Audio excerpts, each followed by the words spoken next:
اگر کوئی انسان آپ سے روٹھ گیا ہے نا، تب اس کو پڑھ لینا۔ کوئی زندگی میں دور جا رہا، رشتے ختم کر رہا، بلاک کر رہا، آپ کو بات کرنے سے انکار کر رہا، آپ زندگی میں اس کے بنا ادھورے ہیں، چاہے وہ آپ کا شوہر ہو، بیوی ہو، یا آپ کا کوئی بھی جائز رشتہ ہو، خونی رشتہ ہو، ماں باپ ہو یا پھر بہن بھائی، کوئی بھی جو آپ کا قریبی ہو جس کے بنا آپ کی زندگی ادھوری ہے، آپ اس کے لیے اس کو پڑھ سکتے ہیں۔ سچے دل سے پڑھنا ہے، اور جتنا مدت ہے، جتنی تعداد ہے بھائی، اس کا خیال رکھیے گا۔ ایسا نہیں ہے کہ بتایا کہ 3 دن پڑھنا ہے تو 2 ہی دن پڑھا اور دیکھ رہے ہیں کہ ابھی تک تو کچھ ہو ہی نہیں پا رہا۔ سچے دل سے پڑھنا ہے۔ پڑھنے کا طریقہ میں آپ کو بتا دے رہا ہوں، صبر رکھ کر کے پڑھنا ہے، اللہ کی ذات پر یقین وشواس رکھ کر کے پڑھنا ہے۔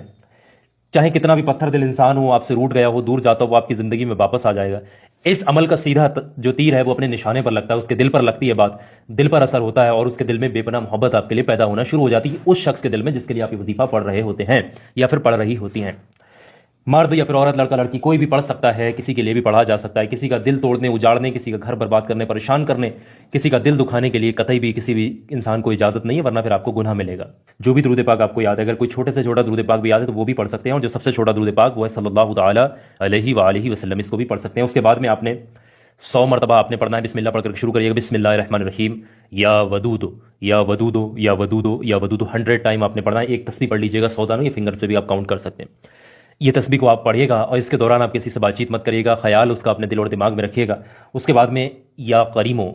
یعنی کرم کرنے والی ذات جو کہ اللہ کی ہے، اس کو پکارنا ہے 21 مرتبہ۔ اس کو بھی بسم اللہ پڑھ کر شروع کریے گا، بسم اللہ الرحمن الرحیم، یا کریمو یا کریمو یا کریمو، اس طریقے سے آپ 21 مرتبہ پڑھیے گا۔ پھر آپ ایک بار پھر سے پڑھیے گا، بسم اللہ الرحمن الرحیم۔ پھر آپ نے پڑھنا ہے ایک دوسری اسم مبارک، یا حکیمو یا حکیمو یا حکیمو یا حکیمو، اس طریقے سے اس اسم مبارک کو آپ جو ہے 11 مرتبہ پڑھیں گے، یا حکیمو یا حکیمو یا حکیمو، اس طریقے سے 11 مرتبہ اس اسم مبارک کو پڑھیں گے، اور آخر میں پھر 3 بار وہی درود پاک پڑھ کے وظیفے کو ختم کریں گے۔ اور پھر وظیفہ ختم ہونے کے بعد میں آپ نے وہاں سے اٹھنا نہیں ہے، وہیں بیٹھے رہنا ہے، سچے دل سے آپ نے جس کے لیے دل دماغ میں رکھ کر کے وظیفہ پڑھا ہے، اللہ سے من ہی من میں سچے دل سے، ہو سکے تو ہاتھ اٹھا کر کعبہ شریف کی طرف کو بیٹھ کر کے آپ نے سچے دل سے اس انسان کے جس کے لیے آپ نے تصور کر کے دل دماغ میں وظیفہ پڑھا ہے، دعا کر لینی ہے، اللہ فلاں فلاں شخص کے دل میں رحم آ جائے، محبت پیدا ہو جائے، نفرتیں دوریاں جو ہیں وہ ختم ہو جائیں، جو بھی بیچ میں دقتیں ختم ہو جائیں۔ آپ اپنے حساب سے آپ دعا کریے گا، آپ کی سچویشن ہے، آپ کا معاملہ ہے، آپ کی پریشانی ہے، آپ سے بہتر کوئی نہیں جانتا، آپ سے بہتر اس کو بیان کوئی نہیں کر سکتا، اپنے مسئلے کے لیے آپ سے بہتر دعا کوئی نہیں مانگ سکتا۔ تو آپ نے سچے دل سے گڑ گڑا کر کے آپ نے دعا